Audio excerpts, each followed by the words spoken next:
जी अस्सलाम वालेकुम। यासीन आपके साथ हाजिर है मॉर्निंग ब्रीफिंग में। आज कुछ मेरा गला कुछ ख़राब है जिसकी वजह से मेरी आवाज़ थोड़ी सी बैठी हुई आपको दिखाई देगी, सुनाई देगी। अच्छा, बहरहाल आज 11 तारीख है और इस हफ्ते का तीसरा वर्किंग डे आज वेडनेसडे बुध का दिन है। जैसे कि मैंने आपको मंडे से इस बात का जिक्र मैं आपसे कर रहा हूँ कि ये हफ्ता भरपूर हफ्ता है और बहुत सारी इसमें खबरें लगी हुई हैं और बहुत सारे इवेंट हैं। आज उस इवेंट में सबसे पहला जो इस हफ्ते का जो इम्पोर्टेंट इवेंट शुरू हो चुका है, कल शुरू हो गया था और आज उसकी अनाउंसमेंट है, रिपोर्ट है। पाकिस्तानी वक्त के मुताबिक रात को 12 बजे अमेरिका के इंटरेस्ट रेट की रिपोर्ट आएगी। FOMC federal open market committee का अनाउंसमेंट है जिसमें यह जिक्र किया जाएगा, बताया जाएगा क्या अमेरिका अपना इंटरेस्ट रेट मजीद 25 बेसिस पॉइंट कट कर रहा है या नहीं। पिछले भी बार हम ये देख चुके हैं, अमेरिका यके बाद दीगरे अपने 3 इंटरेस्ट रेट काट चुका है और इस वक्त अमेरिका का इंटरेस्ट रेट है 1.75। तो आज बड़ा इंपॉर्टेंट डे है और मार्केट इसका वेट करेगी और इसको हमें देखना पड़ेगा कि रात के 12 बजे जो अनाउंसमेंट होती है और उसके बाद फॉलो ऑन में रात के 12:30 बजे लेट नाइट अमेरिका की प्रेस कॉन्फ्रेंस होगी फेडरल रिजर्व बैंक की। उसमें हम अनाउंसमेंट चेक करेंगे, उन पे इंडिकेशन चेक किया जाएगा कि आइंदा जो इनकी इंटरेस्ट रेट की मीटिंग होगी जो कि सन 2020 में होगी, उसमें वो अनाउंसमेंट मजीद क्या होगा उसकी इंडिकेशन हमें रात को 12:30 बजे मिलेगी। अच्छा, इसके साथ ही कल भी इंपॉर्टेंट है, कल हमारे पास यूरोपियन सेंट्रल बैंक की इंटरेस्ट रेट की मीटिंग है, उसमें अनाउंसमेंट होगा।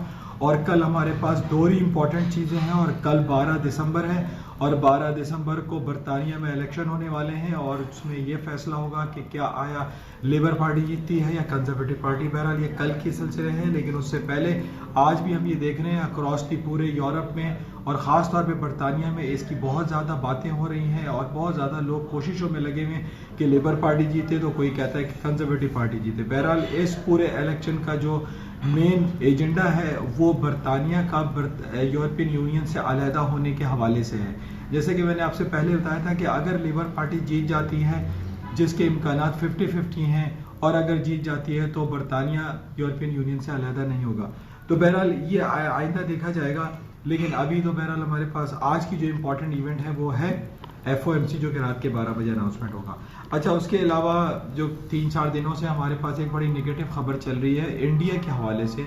जैसे कि पहले भी मैं आपसे ये कहता रहा कि इंडिया को चाहिए और पाकिस्तान जितने भी रीजनल हमारे कंट्रीज़ हैं वो कुछ ऐसी पॉलिसीज़ वज़ा करें, ऐसी पॉलिसीज़ को अडॉप्ट करें जो कि अक्रॉस द बोर्ड पूरे पाकिस्तान, इंडिया, भूटान, नेपाल जो सार्क कॉन्फ्रेंस है उसमें लोग इत्मीनान से रहें, सुकून से रहें। लेकिन हम ये देख रहे हैं कि नरेंद्र मोदी की जो पॉलिसीज़ हैं वो एक लोगों में इश्तियाल पैदा करने के हवाले से ज़्यादा दिखाई देती है। जिस तरीके से उन्होंने तकरीबन 130 दिन हो गए कश्मीर में कर्फ्यू का निफाज है और वहाँ पर लोगों को किसी चीज़ की आज़ादी नहीं है। इंटरनेट और टेलीफोन ब्लैकआउट वहाँ पे किया हुआ है जिसकी वजह से लोग कम्युनिकेशन गैप की वजह से और कम्युनिकेशन ना होने की वजह से अपने अजीज़ व क़ारिब जो बाहर दुनिया में रहते हैं उनसे ताल्लुक़ को नहीं रख पा रहे हैं, जो कि एक नेगेटिव है और वो इंसानियत सोज अमल है और उसकी हम अक्रॉस द बोर्ड हर आदमी उसको कंडेम करता है। इसी तरीके से 2 दिन पहले हमने देखा कि अमेरिका, इंडिया की जो लोकसभा उनकी पार्लियामेंट है, उन्होंने एक बिल पास किया है जिसमें उन्होंने ये कहा है कि जितने भी इनके 3 ममालिक हैं जिसमें इंडिया, भूटान, बांग्लादेश, 3 कंट्रीज ऐसे हैं पड़ोसी, वो इंडिया की नेशनलिटी ले सकते हैं सिवाय उनके जो मुसलमान हैं। अब ये बिल्कुल साफ दिखाई दे रहा है कि RSS जो इनकी पॉलिसीज थी, हिंदुत्व पॉलिसी थी, उसके अगेंस्ट, उसके फेवर में नरेंद्र मोदी साहब अपनी पॉलिसी को चला रहे और मुसलमानों के खिलाफ जो है वो साफ दिखाई दे रहा है कि वो मुसलमानों के अगेंस्ट में है। अब ये कहना कि जनाब क्रिश्चियन कम्युनिटी है या दूसरी जूस लॉबी है उनको तो आप नेशनलिटी दे रहे हैं, लेकिन मुसलमानों को नेशनलिटी देने से वो इनकार कर रहे हैं जो इमिग्रेंट्स हैं। तो बहरहाल ये एक नेगेटिव है अक्रॉस द बोर्ड। हम ये देख रहे हैं कि पूरी दुनिया में इसके खिलाफ बातें हो रही हैं और एक जो अमेरिकन जो एक फर्म है जिसको उन्होंने काफ़ी अगेंस्ट इस बिल के, जिस बिल का नाम है सिटीजनशिप अमेंडमेंट बिल, जिसको CAB कैप कहा जाता है, और ये काफ़ी जो commission for international regional freedom है वो इसके काफ़ी खिलाफ आवाज़ उठा रहे हैं कि ये मजहबी आज़ादी के ख़िलाफ़ है, इसको वापस लेना चाहिए। बहरहाल उन्होंने ये मुतालबा किया है जो फ्रीडम रिलीजन वाले हैं वो ये कह रहे हैं इंडिया के जो होम मिनिस्टर हैं मिस्टर अमित शाह, उनके खिलाफ पाबंदियां लगाई जाएं और इंडिया के खिलाफ सैंक्शंस लगाए जाएं और वो ऐसी पॉलिसीज को जो कि इश्तियाल अंगेज पॉलिसीज हैं उसको अडॉप्ट करने से उनको रोका जाए। बहरहाल ये कुछ खबरें हैं। इसके अलावा कल 2 दिनों से हम ये देख रहे हैं कि पूरी दुनिया में जो सबसे इम्पोर्टेंट एक प्रेशियस मेटल पैलेडियम कहलाता है वो तारीख की बुलंद तरीन सतह पर खड़ा हुआ है। $1920 का हाई कर दिया और इसी तरीके से प्लाटिनम भी मार्केट हाईएस्ट लेवल पे चल रही है।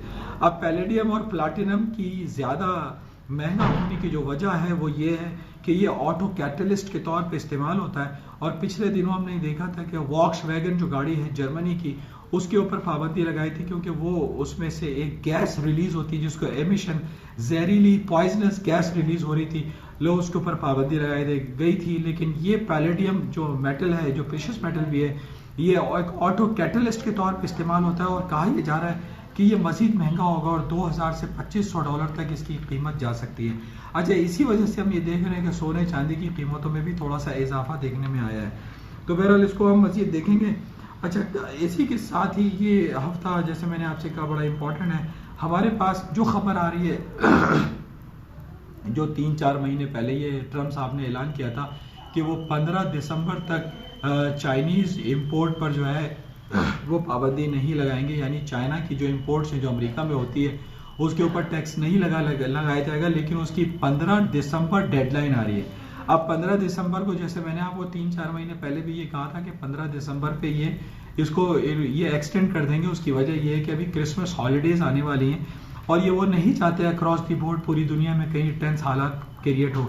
15 दिसंबर के बाद ये खबर आ रही है कि इसको एक्सटेंड कर दिया जाएगा और 15 दिसंबर के बाद भी यानी 2020 जनवरी या फरवरी में जाकर ये कहीं इम्प्लीमेंटेशन हो सकता है। तो 15 दिसंबर की जो खबर हमारे पास आ रही है कि 15 दिसंबर से टैक्स लागू नहीं होगा, जिसकी वजह से हम ये देख रहे हैं कि स्टॉक मार्केट में दोबारा से तेजी आ रही है।